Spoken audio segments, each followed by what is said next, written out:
Doctor राय, जंग तो अब खत्म हो चुकी है, सीज फायर ट्रंप साहब की बदौलत हो चुकी है। ट्रंप साहब बार बार उसका गुणगान भी कर रहे हैं, बखान भी कर रहे हैं, लेकिन अब इस सारे मामले में विपक्ष की भूमिका जो है वो उस पर सवाल उठ रहे हैं। आखिर विपक्ष मौन क्यों है? क्या राहुल गांधी को आगे आकर के अब इस पर सवाल नहीं पूछना चाहिए कि राफेल पर आप क्यों नहीं बोल रहे हैं जब देश जानना चाहता है?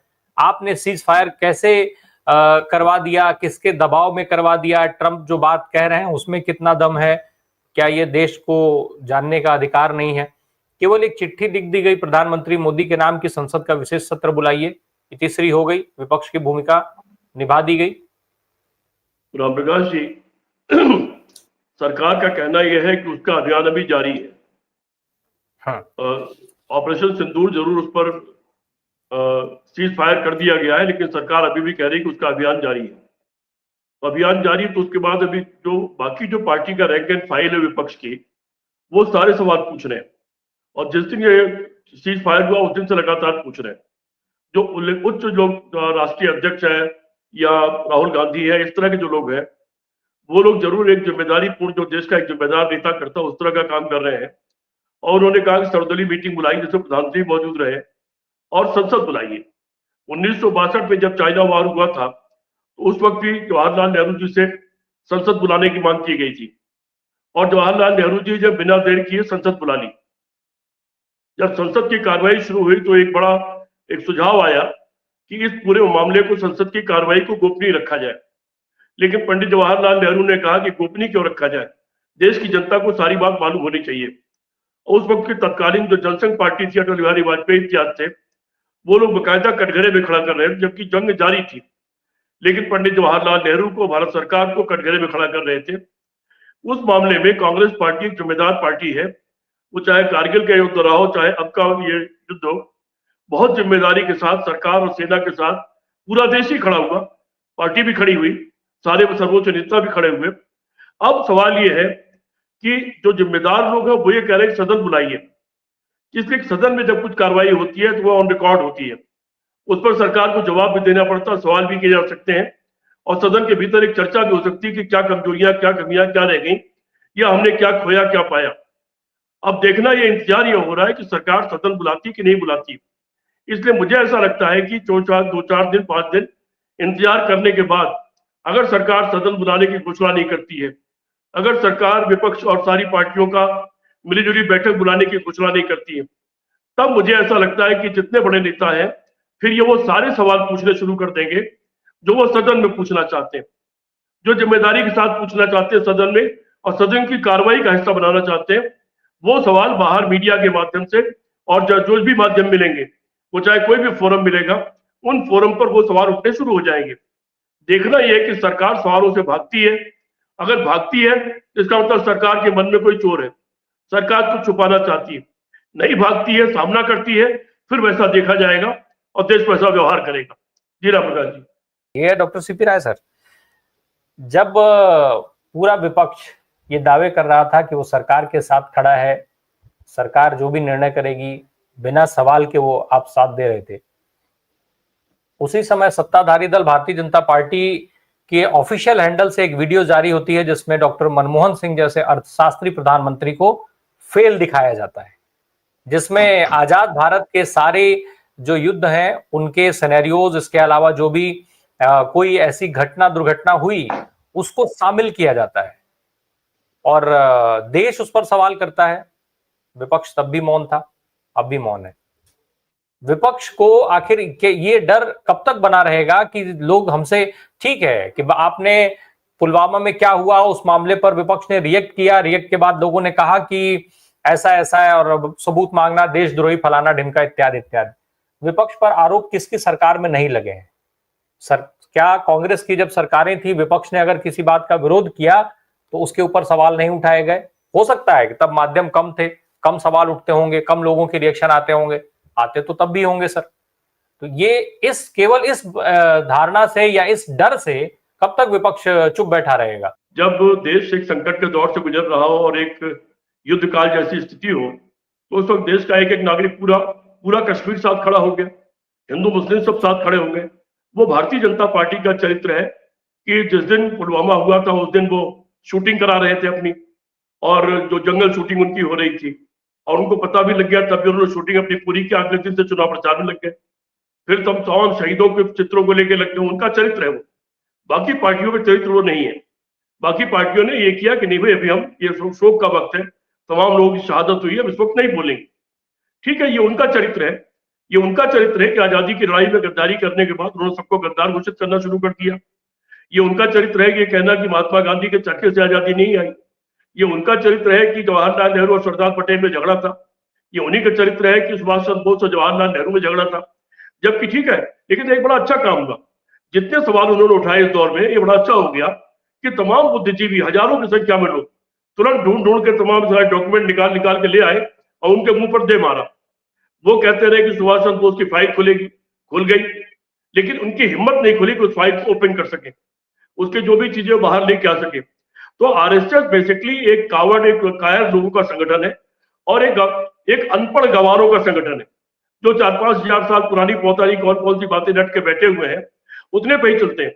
अगर विजय शाह ने अगर कोई बयान दिया है तो यूं ही नहीं दिया, क्योंकि बचपन से उनको भुट्टी में यही सिखाया गया है कि मुसलमान को गाली देनी, चाहे जो मुसलमान हो, तो इसीलिए उनके मुंह से वो निकल गया। वो उतना उनको बचपन से भुट्टी में शाखा से सिखाया गया है। तो हमारा जो मुकाबला अभी है, कभी कभी किसी भी देश के जीवन में एक ट्रांजिशनल फेज आता है, और किसी भी देश के जीवन में ऐसा होता है। मैं अमेरिका में चुनाव में था उस समय, तो जब उनका चुनाव हो रहा था, क्लिंटन और हिलरी क्लिंटन का और इनका ट्रंप का जो चुनाव हो रहा था, तो वहां पर मैंने खुद बैठ करके सामने हिलरी क्लिंटन और ट्रंप की डिबेट सुनी थी। इतना घटिया आदमी, इतना छोटा आदमी, और उसके अलावा अमेरिका में रहने के दौरान इसके तमाम चरित्र से लेकर तमाम चीजों के बारे में, और इसके ऊपर बड़ा आरोप यह था इसने अभी तक जिंदगी में कभी अमेरिका को कोई टैक्स नहीं दिया। तो इसने उस डिबेट में जवाब दिया कि मेरी चालाकी है कि मैंने कोई टैक्स नहीं दिया। तो इस तरह का बहुत ही छोटा आदमी, मैंने उस वक्त कहा था कि अमेरिका के इतिहास का सबसे घटिया चुनाव है और सबसे घटिया प्रधानमंत्री, और अमेरिका को इसको झेलना पड़ेगा। और वो बाद में झेलना भी पड़ा, जब कैपिटलों पर इसने हमला करा दिया, पहली बार चुनाव हार को स्वीकार नहीं किया इसने। तो इस तरह के लोग कई बार आ जाते हैं, कोई तात्कालिक कारण होते हैं, कुछ सस्ती लोकप्रियता होती है, कुछ अंधा वन्ना टाइप के लोग, भागे हुए ड्राइवर जो सेना का है, और वो एक जो व्यापारी बन गया है, पहले योग सिखाया करता था, विनोद राय टाइप का एक आईएएस जो, जिसने बाद में माफी मांगी कि मुझसे गलती हो गई। तो इस तरह के लोग कभी कभी माहौल बना देते तो उसका फायदा उठा के गलत लोग आ जाते हैं। आज ही मैं ट्रंप के साथ एक फोटो देख रहा था कि सीरिया का प्रधानमंत्री कौन बन गया है, जो पहले आतंकवादी था, जिसके ऊपर बड़ा भारी इनाम रखा गया था। तो कभी हो जाते हैं ऐसे हालात, और हालातों से झेलना और उस हालातों से देश को निकालना जिम्मेदार लोगों, जिम्मेदार देश के बुद्धिजीवियों, जिम्मेदार बुद्धिजीवियों और जिम्मेदार पार्टी का काम होता है। एक वक्त ऐसा होता है कि उनके पक्ष में हवा बह रही होती है, तो एक बड़ी पुरानी कहावत है कि जब तेज आंधी हो तो उसका मुकाबला करके सामने बढ़ने के बजाय थोड़ा रुक जाइए, उस आंधी को थोड़ा ठहरने दीजिए, फिर आगे बढ़िए। तो विपक्ष की मजबूरी है इस वक्त कि ऐसे हालात में जब ये बहुत ही कमर के निचले स्तर पर जाकर के हमले करते हैं, तो उस हालत में कम से कम अपनी गंभीरता को कायम रखें, हम अपनी चिंतन और सोच को कायम रखें, हम उनके घटिया स्तर पर न उतरे। सवाल तो बहुत है। अब मैं तो एहसान मानता हूं नरेंद्र मोदी का, मैंने उनको आज एक टीवी डिबेट में शुक्रिया अदा किया है कि उनका बहुत बहुत शुक्रिया कि इस बार उन्होंने सेना के हाथ में छोड़ दिया कि आप जो चाहे करिए, जैसे चाहे करिए। अन्यथा अगर मोदी जी अपना ज्ञान बांट रहे होते तो सेना के चीफ लोगों को बुला के कहते कि पाकिस्तान में देखो कितने नाले और नालियां हैं, उसमें गैस निकलती है, उसमें अगर बम्बार्डिंग कर दो तो सारे गैस जल जाएगी और आग लगने लगे, पूरे पाकिस्तान में आग लग जाएगी।